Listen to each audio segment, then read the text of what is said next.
Hi, everyone. The Halloween story that we're going to start with today is A Halloween Scare in Virginia by Eric James, illustrated by Marina LeRae. A Halloween Scare in Virginia. Prepare, if you dare, for a tale full of thrills, the time when Virginia gave everyone chills.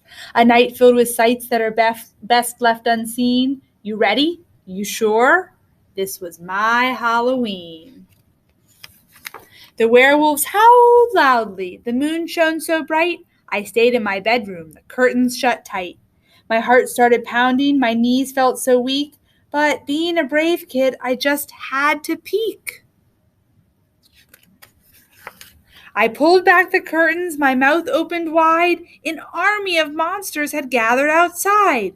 They staggered and stumbled and lurched down the streets with bags full of cookies and candy corn treats. Emerging from sewers and houses and stores came creatures and critters with ravenous roars. Then more came along from all over the state. They filled up the streets at a dizzying rate. From Annandale, Bristol, and Manassas Park, the weird and the weirder emerged from the dark.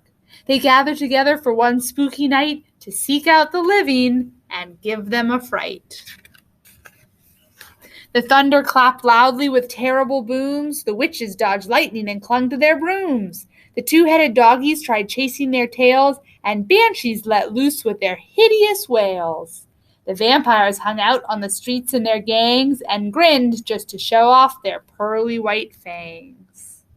The mummies moaned loudly and swayed side to side, while Frankenstein stomped about town with his bride.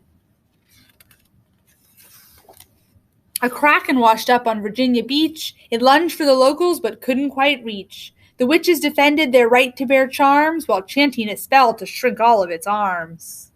The gremlins crawled into the Pentagon's wiring, located the missiles, and primed them for firing. They laughed as they added a final surprise and swapped out the insides for blueberry pies. The creepies were crawly, the crazies were crazed, the zombies from Norfolk had eyes that were glazed, the ogres from Richmond were ugly as sin, with big bulging noses and warts on their chin. The ghouls danced around but were lacking in soul. The gargoyles could rock and the headless could roll. Although the whole spectacle seemed to spell doom, I foolishly thought I'd be safe in my room. But then something happened that made my heart jump. From somewhere below me, I heard a big thump. I froze for a moment, as quiet as a mouse. Yes, I could hear noises from inside the house. I put on my slippers and pulled on my robe. I shook like a leaf, but I don't think it showed. Then slowly but surely I crept down the stairs, preparing myself for the biggest of scares. My hands trembled wildly. I opened the door. I still shudder now at the horrors I saw. The stereo spat out some hideous sounds as dozens of monsters jumped madly around. The sight was horrific. It made my skin crawl. These monsters were having their Halloween ball. And right in the middle, one monster loomed tall, the hairiest, scariest monster of all.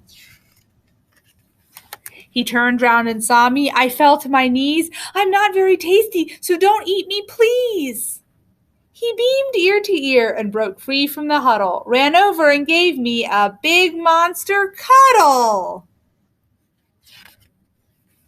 At last we have found you, he said with a smile. From Hampton to Hopewell, we've looked for a while. We came here to give you your wonderful prize. He held up a trophy in front of my eyes. A prize? And for me? I replied with a grin. But what did I enter? And how did I win? You've won the first prize for the costume you're wearing. It even scares me, and I'm tip-top at scaring. This isn't a costume. I'm just dressed as me. Exactly. The scariest thing you can be. A small human child with a cute button nose. Your teeth are so shiny, you've only 10 toes. No hair on your face and no horns on your head. The whites of your eyes are not glowing or red. A bone-chilling costume, a horrible sight. A worthy ensemble for Halloween night. We partied together until the moon set. A Halloween night that I'll never forget. And next year I won't want to hide in my bed. The monsters won't scare me. I'll scare them instead. The end.